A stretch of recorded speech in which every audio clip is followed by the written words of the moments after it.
This is Polish House Davos 2023, and I think I can say it's really a powerhouse, especially when I look at the faces of our speakers and panelists.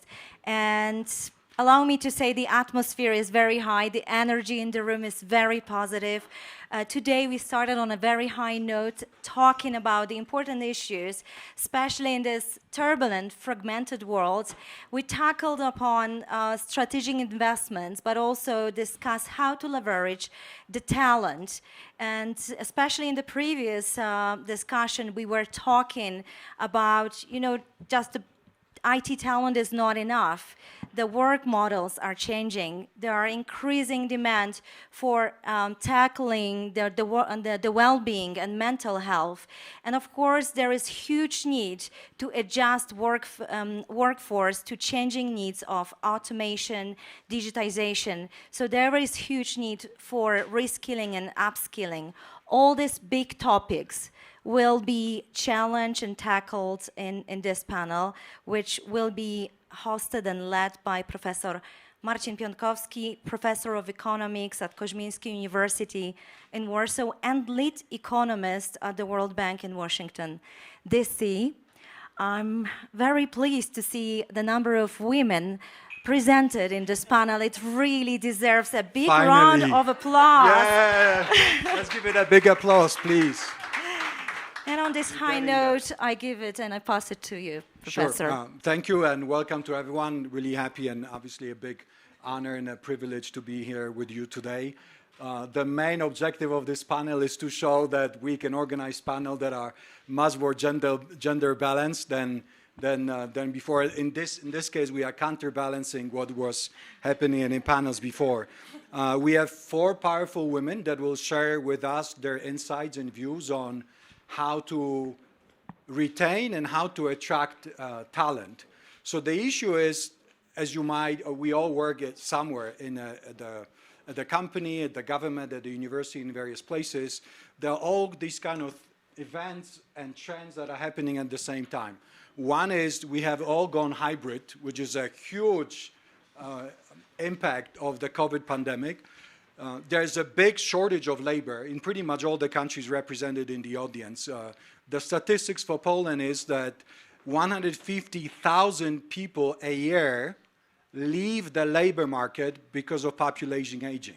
So there's a huge gap that happens every year, and there will be 5 million fewer Poles ready to work by 2050.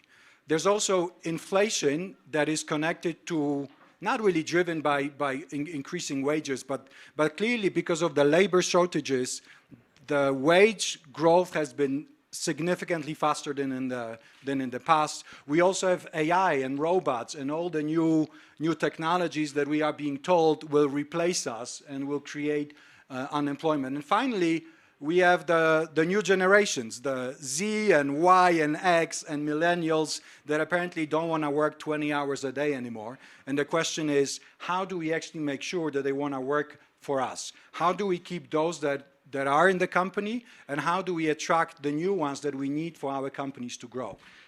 So we have 4 powerful women on the panel. I want to start with the CEO of PZU Życie, or the life insurance part of PZU, the largest insurance company in Poland and in Central and Eastern Europe, Mrs. Aleksandra Gatowska, to tell us how PZU has been working to keep what I understand is a very mixed age workforce that you might have in PZU. And so how have you retained those that you have? How did you attract new ones? And how you as a company that services other companies and other people, how did you change the offering that you have to keep yourself in the market and to differentiate your company from others? Thank you for that question. I think that in our company, we see the human. We didn't actually speak only about mothers or fathers or women or men. We didn't divide people. We treat them as human beings. And I think that if we have some kind of special project, special treatment for employees, we say that we see that you have this kind of needs, so you may use it. In terms of COVID, we had some special programs, not only for managers, but also for the regular staff to develop themselves. Actually, 70% of people who make some new trainings, new studies, etc., those were women who were most maybe more responsible for other things. You know, we have alternative realities. Now we have all realities in the same time during the COVID pandemics. So it was really tough. And I think that women in our company really take place there and use the opportunity to develop themselves. On the other way, we are in the hybrid reality, actually, and this is not the question if. We were one of the first company in Poland that had special regulations for that. We worked 3 days out of work, 2 days in work, and actually, people are different. Some of them want to be 5 days at work and like to be with people, etc.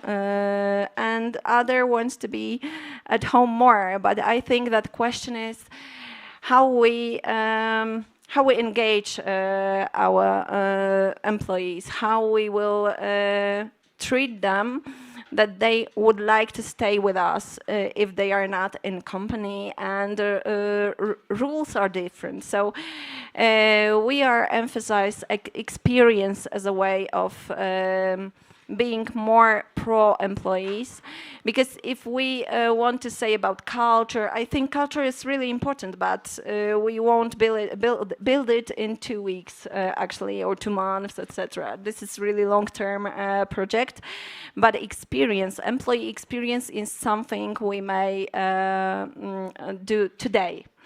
We may see things that we don't want to have in our workplace, and change it quickly, actually. So we put the emphasis on experience, on their experience. And I guess you said about IT problem. I guess everyone has it now. And I think that it's really hard because the mobility now is great, and it's not about physical mobility, but we may work from everywhere and anywhere. However, we should also, as companies, remember to put our CSR money to develop IT skills in universities, technology universities, etc. Because when people go out somewhere, who will teach the new generations? So a quick question, Alexandra. Yeah. First, on work-life balance and satisfaction of employees, since they have gone hybrid, have you checked whether they've become more productive and happier with the job? Is PZU better than anyone else in the market? We are good at this. Actually, we have, in terms of engagement surveys, we have 10 points more than average in Poland. So you know how you compare with others. We know. However, we also see some problems, and we'll work on this. We see that this is really tough for managers to manage different people, because some of them, some of employees will go lower in case of productivity, and some of them, this is like imagine their dream work. Yes, so this is hard to have only one recipe for that. Okay, good, Alexandra, thank you. A quick question to the audience. How many of you, please raise your hand, are now working hybrid? All right, pretty much everyone. I guess all of you here. Okay. Are you more happy and at least equally productive? Raise your hand. All right, there we are. We have a quick poll then. Excellent. Thank you. You're not so sure? No, we'll get there. Now let me turn it to Vera Futoriański, as CEO and founder of a global strategic consulting firm called Veritas Ventures. I know you had significant experience in working in all kinds of cultures, all kinds of countries. You now have a consulting firms that works with freelancers and experts that create multicultural, multinational teams. So how all these changes have affected your company? And what are the things that you're doing that you think make you better than everyone else? Oh, wow, that's a tough question. I mean, I'm all for collaboration, not competition. You know, I don't try to be better than everyone else, but if we're all better together, I think that would be really the goal. I must say, the experts I pull in now, they are very happy not to be in just one job, and I might be the odd one out. I don't know if everybody else is in a corporate or a fixed, let's say, a full-time employee position. I've been now running my own firm for 3 years, pretty much. I mean, Davos 2020 was actually when I decided to leave. I used to manage the Middle East for a big venture capital firm. So being here in 2020, I decided I'm going on my own. Maybe not the best timing, but all turned out well. You know, I'd like to speak about what you addressed earlier, also about finding talent, right? I think we're not going to find the right talent if we look too strong in the same direction. And I think this is what has been happening. We're looking in the same direction. If I speak to, in fact, while walking here, I bumped into somebody who is in the headhunting industry. And she was saying, we need to change the mindset of headhunters a lot as well, because they still think in a very male way of doing things. And I think we say we're looking for talent, but in fact, we're not utilizing the talent we have right here. I mean, the most underutilized talent is the women. I agree. Let's look at all these faces. Yeah, yes. I mean, look at the women. I'm happy to see it's actually 50-50. You know, there are 50% women in the room, which is wonderful in general. In Davos, to see a bigger women representation is really it's great. It has changed a lot from before pandemic. So I think, you know, we need to look into utilizing many more women. They don't usually get the opportunities and access to the top. So if we get more women to the top, what happens now is we fight for the same seat at the table. Right? So in order to get more talent, we need to create maybe even other, you know, different tables, not fight for the one seat that we have at the table. That's one. And the second one, where I look into a lot, because I come from the technology space, so venture capital. Before was an ecosystem builder with Dubai government, and before that, I founded myself with Rocket Internet. And we look into talent that is in emerging markets. And I think that's the second underutilized resource we have in the world. There are so many amazing young talents in Africa and Southeast Asia. And we're not really, you know, looking at them, but they're learning how to code on YouTube. They're teaching themselves skills that previously big organizations like SAP or IBM used to teach. Now they don't need them anymore. So I think the big question really is, why should a young, talented person go to a big corporate if they can actually go to, let's say, work as an expert on a project that really matters and come and work for, you know, people who run their own companies. I mean, not, you know, just me, but like just to bring it back to the freelancers. People care about, and I say people, but also, I mean, especially women, care a lot about the mission, you know, and I think if there's a mission behind, you attract the better talent. So really have a mission behind it. I recently gave an interview where I say women chase meaning, and I really mean it. I think women have to feel that there is a certain meaning. Line, yes. Men don't. Men don't as well. Now he's starting to have a real debate here. Men chase tasks. Men. See, I have Alexandra, thank you. So I have a supporter here. Men chase task and men chase profit a lot, right? So we need to switch from that profit chasing to actually meaning chasing. And that way we get also the millennials, the Gen Z, they want to have meaning in what they do. And in order to, you know, to go back to the title of this panel, to win the best talent, to remain them, I think it's about making sure we actually create purpose for them and meaning in projects they're going to be working on. Thank you, Vera. Great. Sylvia, so what do you think? Do women chase meaning more than men do? And Sylvia Console Battilana is a co-founder of a large company that organizes auctions for companies. So whenever you want to buy something and want to get it at the lowest price, there's a person you want to talk to. But to us, the question is, when you want to attract women, particularly in a high-level and high-paid position which is a global issue, how do you do that? Is it just about meaning? Is there anything else that you think is critical? So I work in multi-billion-dollar auctions, so it's mostly a male-dominated world. So it actually tends that the women that work with There's us... no meaning at your work? No, definitely. Asks? No, definitely. I'd say there's less difference between women and men. I think I see them the same way. However, we do realize that in terms, to the extent that we have travel, that travel is added to the picture. One difference is that it's still the case that like women that also have children don't like to travel as much.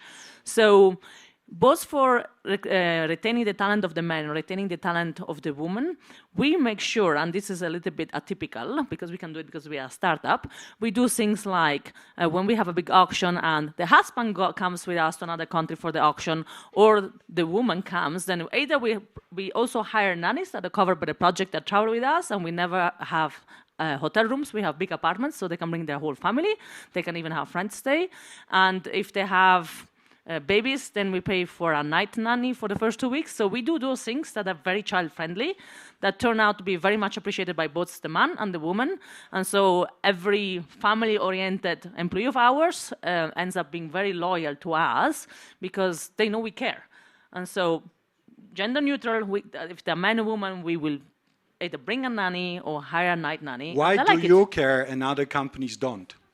Well, I don't know that other companies don't. If they are larger, they might not be able to just say, okay, I'm going to give apartments to everybody instead of hotels, because there's policies if they're larger. We started when we were smaller, I could make these decisions, and it helps. And we realized that decision-making it's not just employee, but also their partner. So, you know, whatever incentive compatibility is what we go after since we became theorists. And it has to be that if somebody else offers them a job, they probably discuss it with their partner, so we make sure that they're both happy with us. Right. Excuse me, this is actually experience, because as employee, when I have some stress, etc., because my children will stay at home, why shouldn't we pass it? Yes, and actually I am the person who here is with 4 years old children, and I am here with my son, with the nanny, and actually I make a joke that he is the youngest participant here, but why is it so important? Because I would be more stressed out than now I am, because I know that he's playing, etc. And now I'm here and I am able to be here, not stressed. Exactly. And you don't think it's universal yet? So companies do not allow the... I don't think if it's universal. I think not, but I think that women actually start to think about it more. As me, I just do it. So I'm not thinking about this in terms of my work, but in terms of my life. And I believe that there is no work-life balance, just life balance. So, let me quickly turn it to Anna Burchell, who is now the special envoy for a Romanian nuclear power energy company, but she used to be the Deputy Prime Minister and Minister of Justice in Romania, and she was also in charge of a big setting up and leading an idea for an educational pact. But before I ask the question on education, what do you disagree with? No, I don't think I disagree. I think probably, well, at least from my experience, because I wore two hats. I was in corporate, I was a lawyer on Wall Street, and I entered public life. And in fact, I was one that gave up Wall Street in 2002 to go back to my country, Romania, and enter public service to help my country to get into the EU and NATO. That was my brief at that time, and I was very proud to be part of that team that actually got my country on an irreversible path to the democracy. So when I was choosing the law school... Congratulations and thank you on behalf of all the Romanians and all the Central and Eastern Europeans. Thank you. We owe you a big drink tonight. Please come. But no, obviously, you know, I was educated at Yale Law School. My master and my PhD was there. And when I wanted to work on Wall Street to a law firm, obviously, you know, a lot of offers are on the table. You know why I choose, I don't know if I'm allowed to say the name, a particular leading law firm? Because when I was interviewing, I saw on the walls drawings all of the partners, of the partners' kids. So I thought, I was pregnant with my son at that time, and I thought, oh, this is a really great environment. And it turned out to be a really great law firm, which if I have to pick it again, I will do the same. So I guess, those are not new policies that came around yesterday. Those were, in this particular case, that was in 2021. So, a few years back. So, I'm not in a position to give advice, but, from somebody that benefited, I think on the corporate law world, you do need to have that balanced life approach. And investing in your human resources, in the end of the day, that's your wealth, is the only wealth. When that comes to the public service as well. And you are asking me about the education. I think, as parents, as societies, we can't give a better wealth to our kids than access to a good education. And, education, I always say, you are an economist. People are here in the room more looking from the accounting point of view. I always challenge that because I always said that every single penny that you spend on education is not a expenditure. It's an investment in your present and especially in your future. So, investing in education, investing in mentorship, I think at the corporate level, but again, at the public service as well, because we do need good people in the public service, in politics, investing in mentorship, setting up those programs where, you could really do good mentoring. I always, when I enter public service, my team was, most of them, they were from my interns. And I had several rules, but one of the very important rule I set up with them was for them to always tell me the truth, to have that courage that they will tell the truth. You might not like it as a leader, as a corporate manager, but you know what? You can get upset 5 minutes, get it out of the system, but then appreciate that they actually had the courage and the trust in themselves and in you to tell you the truth. And then, you have that respectful environment, have the respect for their work. That's how you retain the talent. Respect their work, empower them, giving them, the feeling that when they've done a good job, say thank you and well done. Those little things matter so much. And then, when they don't do that well, you just need to show and lead, because that's why you are a leader, part of that mentorship. And, you create a very good environment that, people are not going to leave for better jobs if they are offered better salaries. Mm-hmm. Yes, salary is important, but the work environment, it's incredibly important. And obviously resources. Invest all the time in the resources and be up there up front. So let's talk a little bit more about skills and education. And I want to ask everyone else about your specific companies on what do you do to help your staff become better skilled, particularly in the digital technologies and the like. But a question, Anna, to you. If you were Prime Minister of Romania, inshallah, what exactly would you do? What decision would you take to support education in real sense? Well, you touched something very dear to my heart. One of my very first policies when I entered public service was on education. Actually, I set up the first national pact on education, meaning to take the education away from the political fights and to really have that a consensus agreement among the parties and the society, because practically all the time I believe that education, it has this education from home, education from school, and education from the society, what models the society is putting out there. And all this trio needs to have at heart, at center, the interest of the child.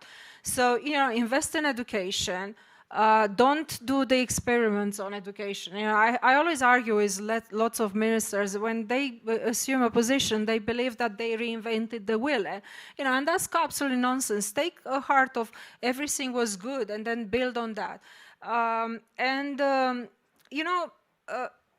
Put the like every time when you build something, if you build your society, if you build a relationship, everything, if you build your company, the foundation is critical. If the foundation is solid, then the building is going to be sustainable and will cross hundreds and hundreds of years. So, have the education, have a good public service, and have a good rule of law. I mean, have the rule of, if you have those pillars, then you will be driving. And that's applicable not just to Romania, but applicable to any country in the world, and especially in our region. And yes, we do have, I said it in my panel, I honestly have so much trust in our region, and Poland it's a great example. My country is a great example as well. Our region is, and it's not because women love diamonds, but I always said it that, our region is like a diamond that wasn't allowed to shine. And I think it needs to be allowed to shine now. And, that allowness is actually in all and each of us. So, we might need to grab the chance and put this region at its place. Well said. Let's call it the diamond panel from now on. You know what? I had a very good panel this morning with really good, challenging issues on energy. So I think you compete on it's that the shining diamonds panel. Yeah, I know. Let's make it an annual tradition. Let me now quickly turn to Sylvia. So how do you upskill your own staff? I'm sure you're a high value-added company. You deal with very complex ideas and concepts based on virtually a Nobel Prize winner's work in economics. So how do you make sure that their skills remain on the global frontier? And whenever people leave for whatever reason, how do you get the best guys? Yes. So auctions, the kind of auctions we do are actually not something you learn at school, because we invent new auctions every time. So actually the best learning they get is by working with my co-founder, who's, as you mentioned, a Nobel laureate. So we do two things at the same time. One is when we have the younger generation that comes straight from undergrad to us. Usually, typically, they work with us like 2-3 years, and then we sponsor their PhD. And so they keep actually working with us through their PhD, and even if they become faculty, they never fully leave us, because we have some people who are like full-time, but a lot that are also professors, and they work with us. So they have remained with us through that path, from undergrad to PhD. You pay for your PhD, for their PhD studies? As a bonus, yes. Wow. Yeah, that's a serious investment. Well done. Yeah. And that's why they are close to you. Yeah, and we have like a very high retention. But it's also related to, can we get somebody that is already an expert in auctions the way we do them? No, it actually takes almost a year to train them and to be up to speed, like working with us. And therefore, if you look at the cost-benefit analysis of how much time it would take you to get somebody new, it's very high for us. So it actually makes most economical sense. We do it also for what you mentioned earlier, or you mentioned too, is like showing that we care and then they stay.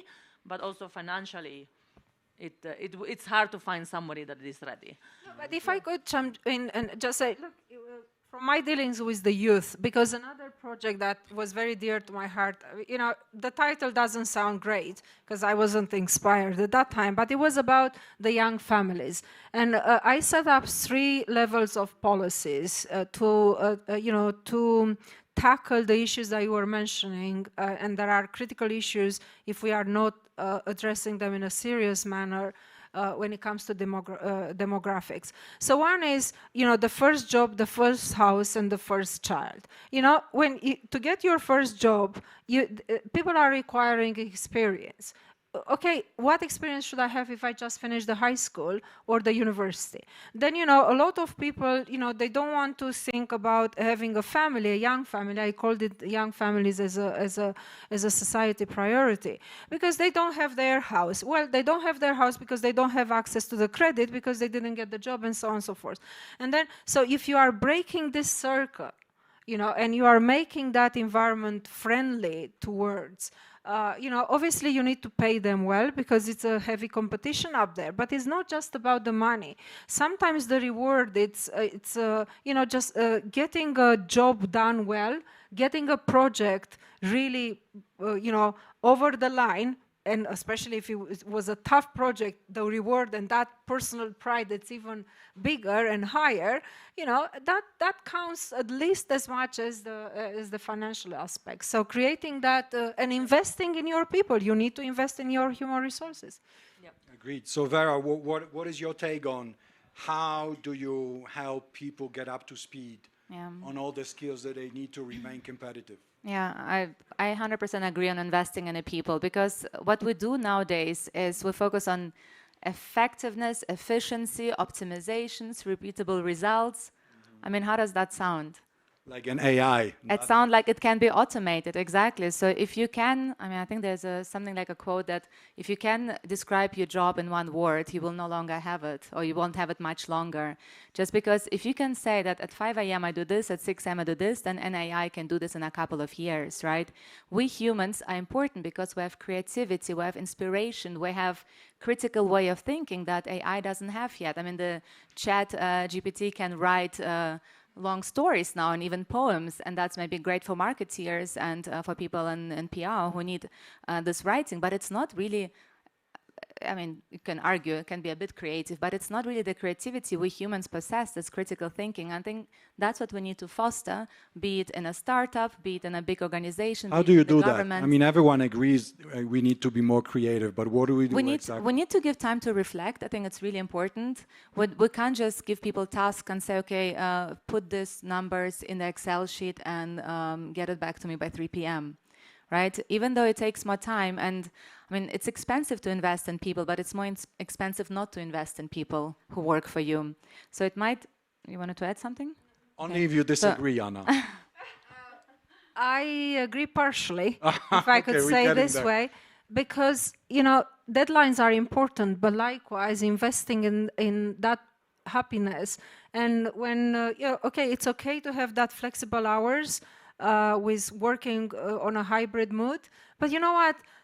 I saw people when they came after the pandemic in the office, and people were hugging to each other. You know, people were happy to actually be in the same room.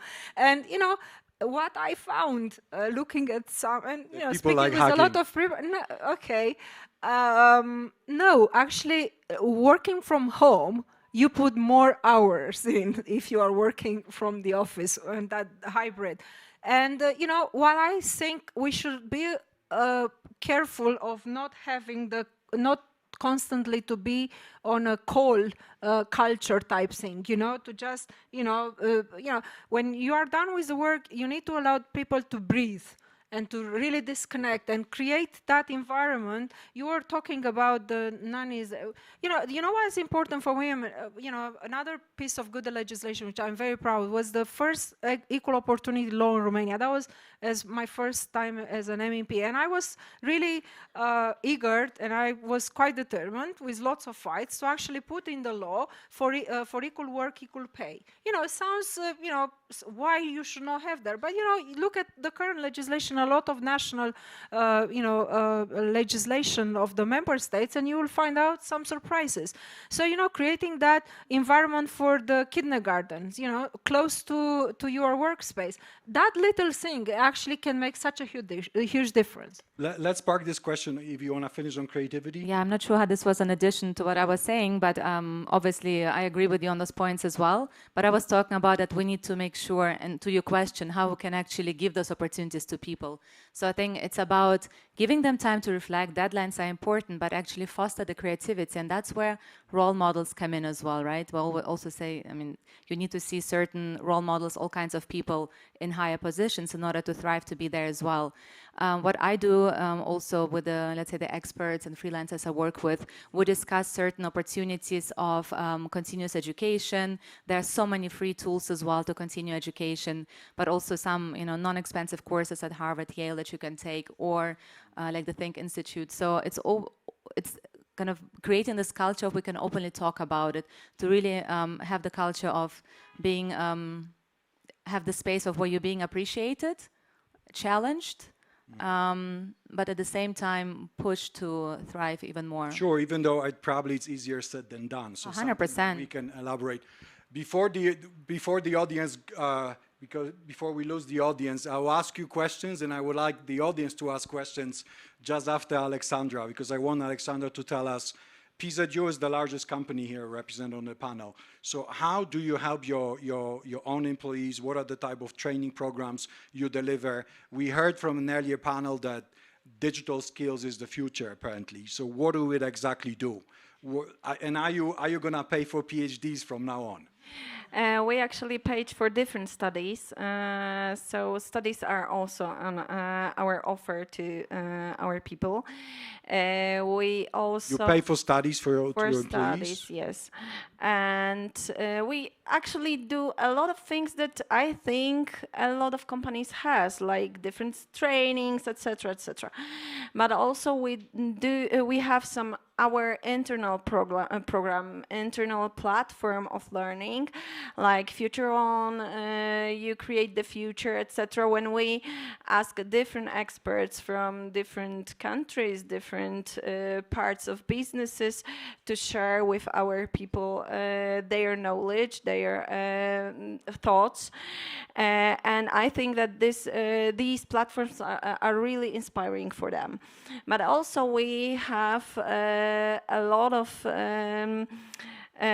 offer in terms of well-being. So but in two ways. One way is to directly offer for our employees, but the other one is to people in Poland. And I believe that our employees are really satisfied with this, because they are proud that we educate people how to treat themselves well. So I think that this is important. We had some special campaigns, etc., about having impact on our lives.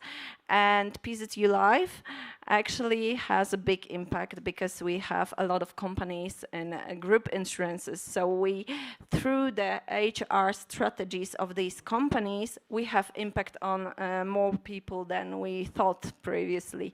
And I think that having impact in terms of educating, actually, we may understand it really broadly, is something we have to use. Because if, for example, I use the offer of PZU, I will be doing this inside my family or my friends, etc. So this impact is really big. Excellent. We still have 20 minutes left. Let's start to slowly open it up for questions from the audience. In the meantime, I want to segue into the other part of our discussions, which is about how many foreigners do you employ in your company? Because that leads us to the question about immigration. If I mentioned at the beginning that there's 150,000 Poles that leave the labor market every year because of population aging, and it won't get any better. So the question is, do you already feel at PZU that this population aging is sort of affecting the way you work, both internally and what you offer to your clients? And would you believe that it's possible for you to actually attract high-value immigrants? You know, I could imagine you attracting young, smart Filipinos, Ethiopians, Vietnamese, and others to work the jobs that, for various reasons, you cannot find Poles to do. So what do you think? I think that in PZU we have a special special structure of the employees, because we have employees really young.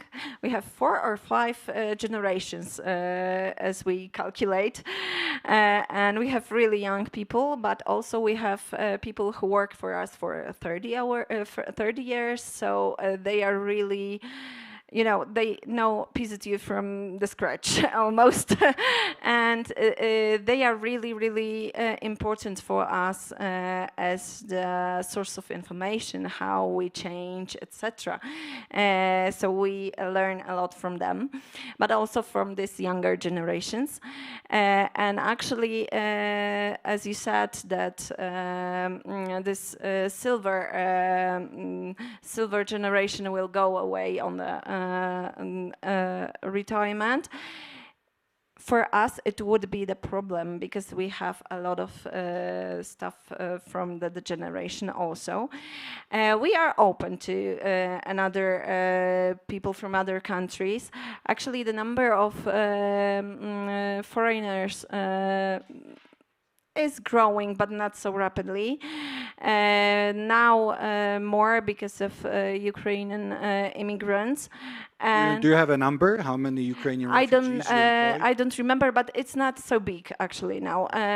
However, we have also some kind of expats forms because we have also businesses in Ukrainian, in Baltic countries. So we have different employees also, but it's not so big.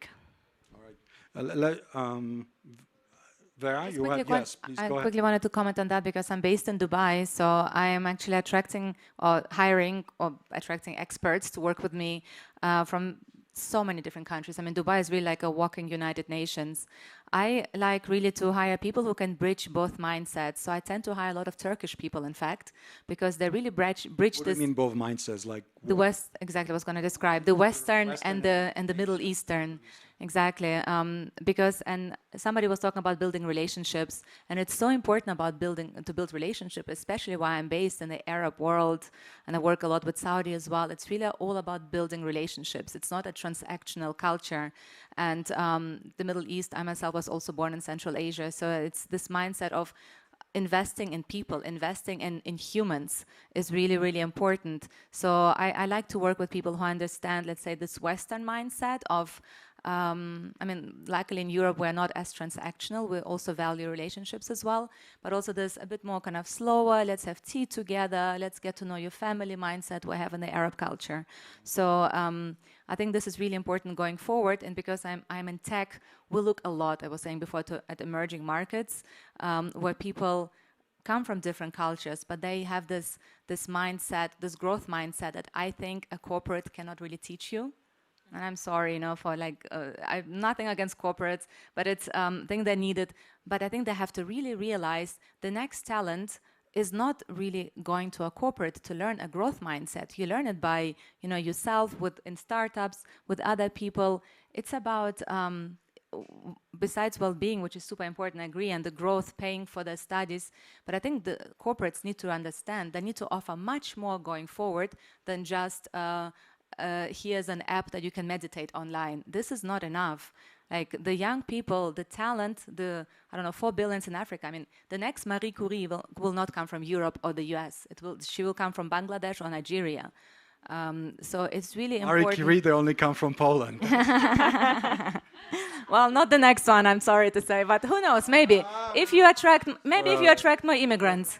So I think we really need to invest in the emerging markets, in fostering, kind of changing our mindset that we need to be much more inclusive and think global. Great comment, thank you. Sylvia, can the whole world look like Dubai?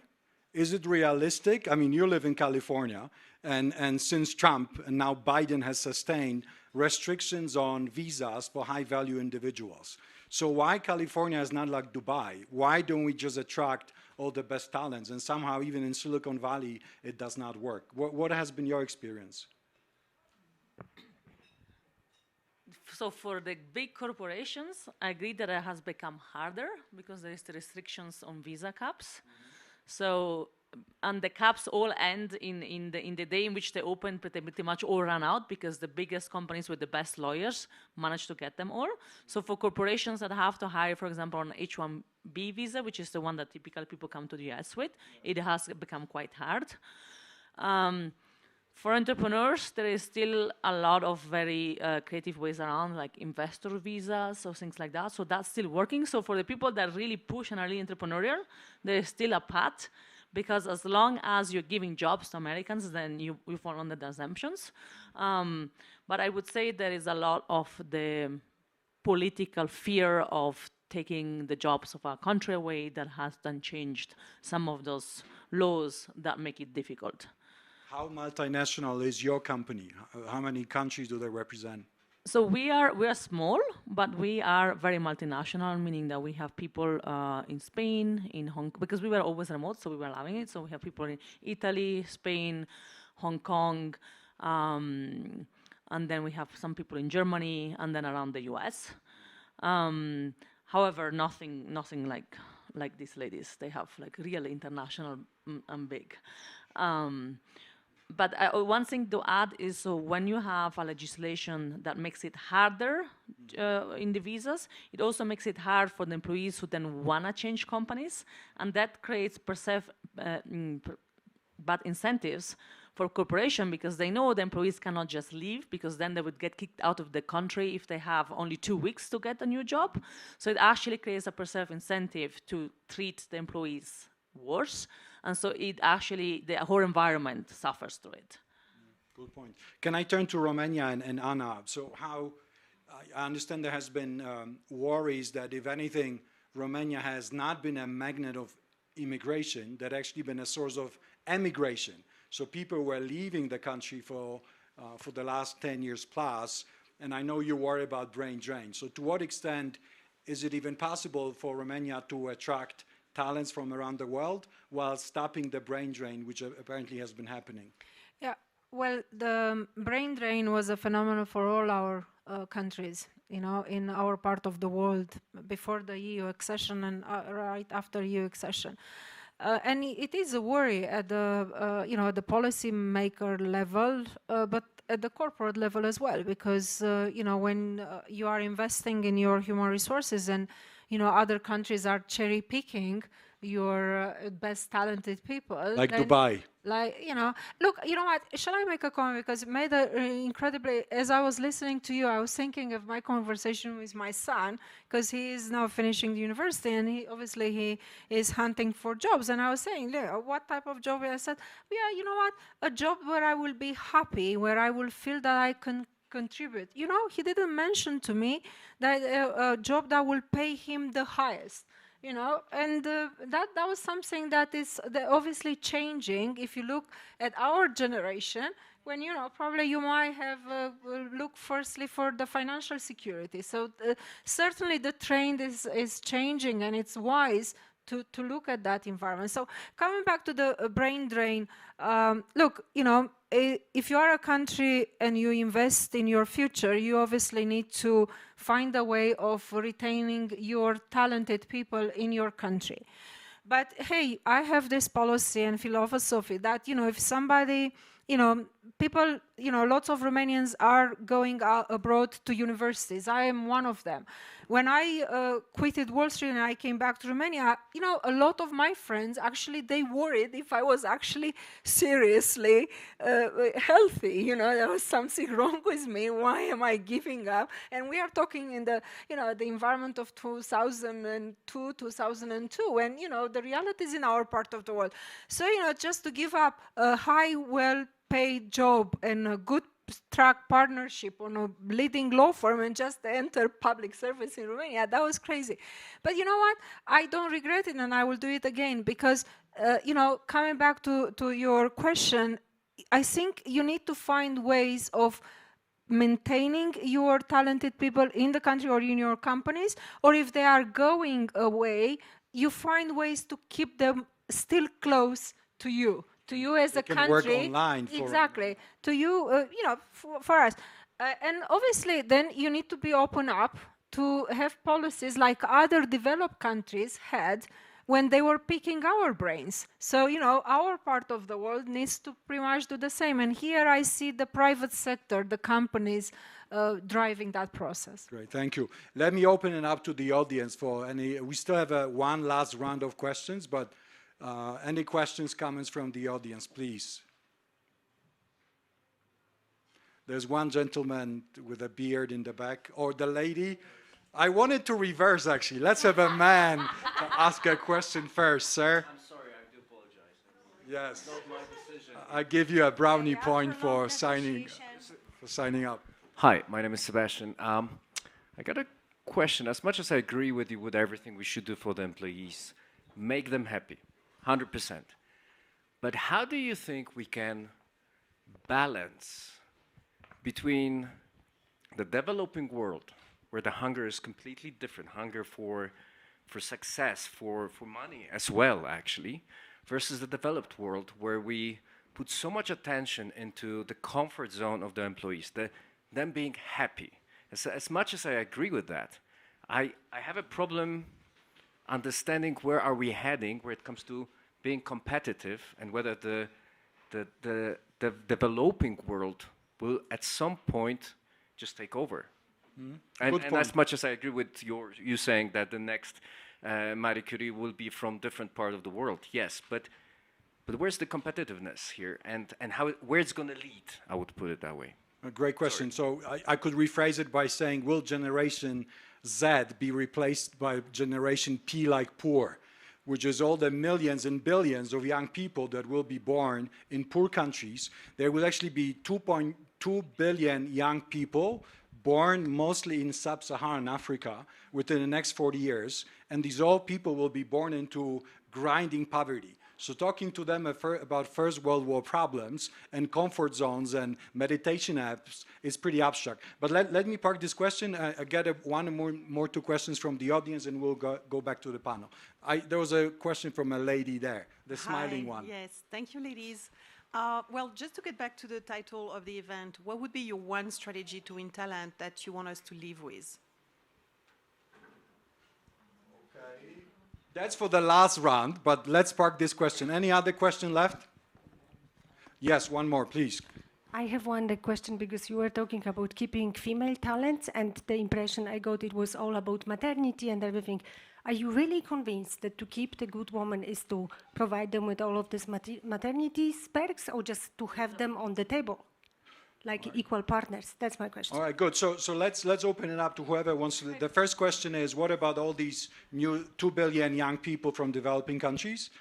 We can leave the policy questions for the last round. And then the question is, what beyond pro-family policies, what else is important to attract women? But on the first one, Sebastian, what makes you think that if people are happy or happier at work, they are not competitive? I will challenge you, and I will tell you that actually people being happier at work in a work environment, and not just killing hours and hours and hours and staying at the office just for the sake of staying at the office because the partner, you are on a fast track partnership, or you want to make partner in a big law firm, and all the associates that are running and competing with each other, they keep the door open and you stay, you feel the same. No, I don't think that being happy at work and creating that balanced work environment won't make it competitive. I think actually it's the other way around.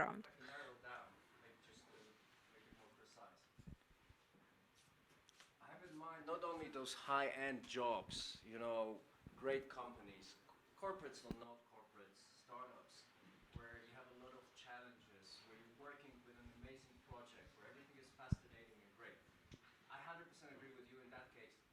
We're talking about billions, now even billions or hundreds of millions, about simple jobs that you cannot offer them a PhD degree, you cannot offer them someone coming from sub-Saharan Africa, you cannot offer them Fruity Fridays or whatever it is. How we can find a balance of competitiveness between those two Sylvia, markets. okay. I actually was going to agree with you in a different way, meaning entrepreneurship, which is what I see a lot in the Silicon Valley. In a different way. I like how you put it. No, it's agree in a different way, meaning that hunger and that what doesn't kill you makes you stronger, like difficulties actually make for the most successful entrepreneurs in the Silicon Valley. And it's like having survived difficulties is what makes you stronger, and that gives you more drive. And if you're satisfied in life, then probably you won't create the 4th or 5th or 6th company, you just retire and live a happy life.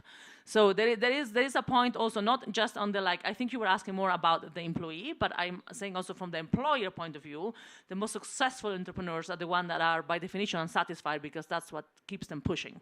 And so in that sense, it might be that the next big ones will come from Vera? Yeah.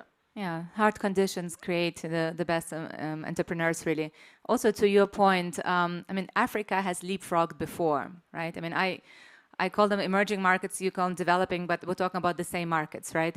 I've been working in that space for over a decade. Back then with Rocket Internet, when we're actually launching all the different companies everywhere. And we noticed that Africa leapfrogged the PC completely. They went straight to the smartphones. In fact, people in Africa have much more trust in paying for the insurance or transferring money online on the mobile phone than anybody in Western Europe, right?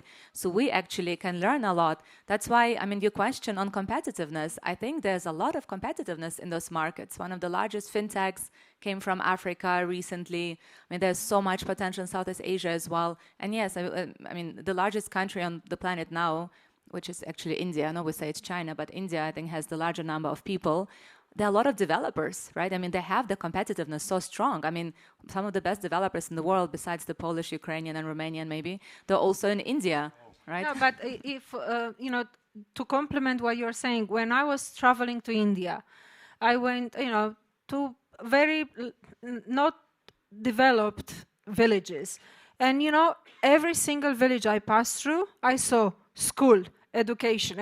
And I met with a bunch of kids for various ages, and I asked, how many of you are going to university? All of them put their hands up. So I guess, it comes back to the education and to that trust. And I guess something that you are touching on this is that probably in that part of the world, the trust in themselves and the hunger in themselves to make it, it's higher.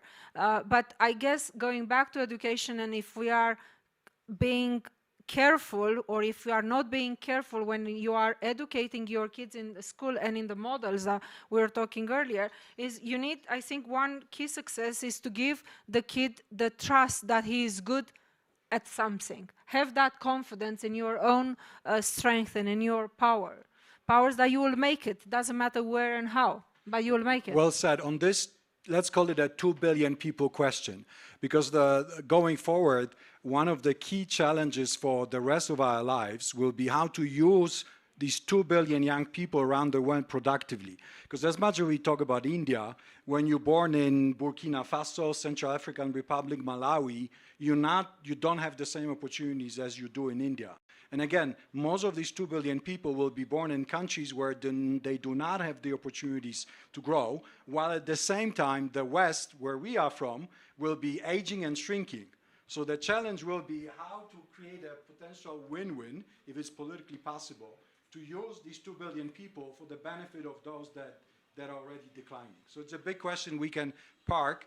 But now I want to go to the last round of questions, which is, what are your top 3 recommendations for either your fellow corporate managers and or policymakers? Again, what do we need to do to retain talent and to attract talent, both men and women? What are your top 3 ideas?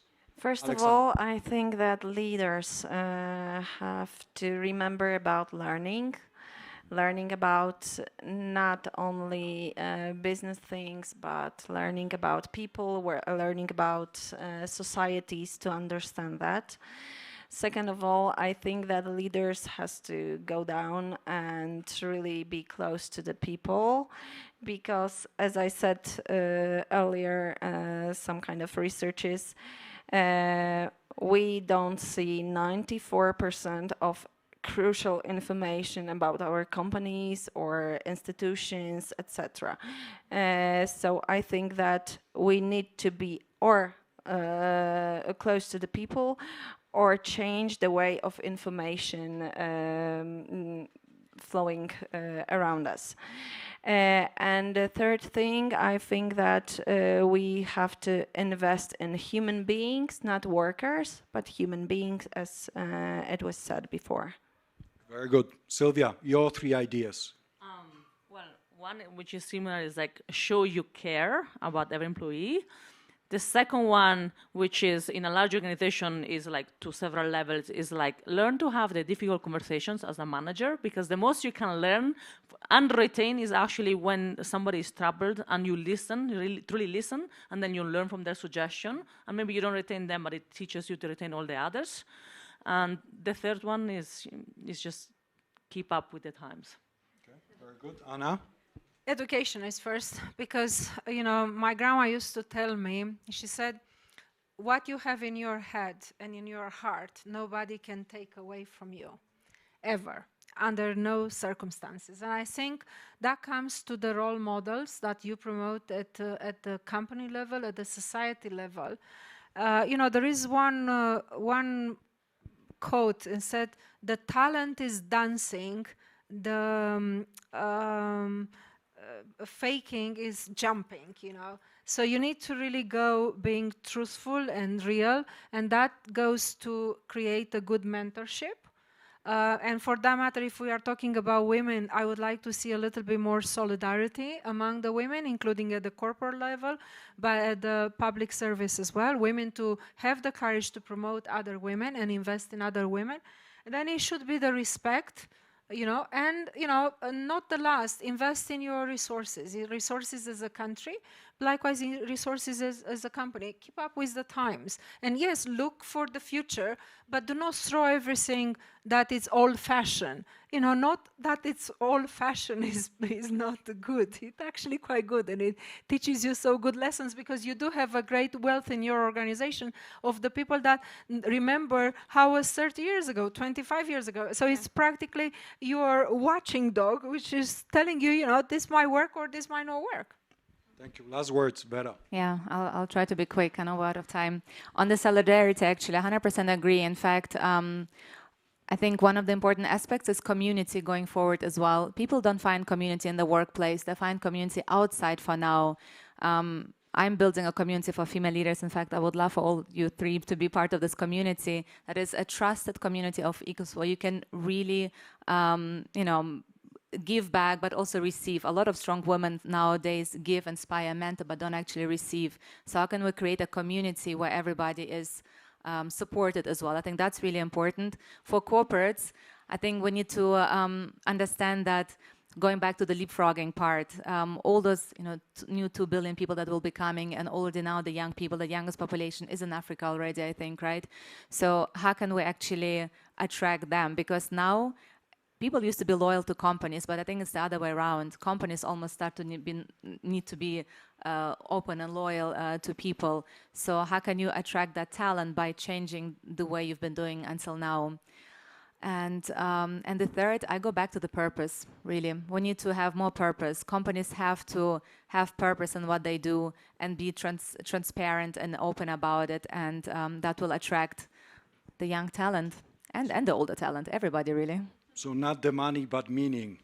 I think it will be a very nice summary of this terrific panel we have had with the shining diamonds. Please give a big applause to all the panelists. Thank you. Thank you. The moderator as well. Okay. To the panelists. Thank you so much. Thank you.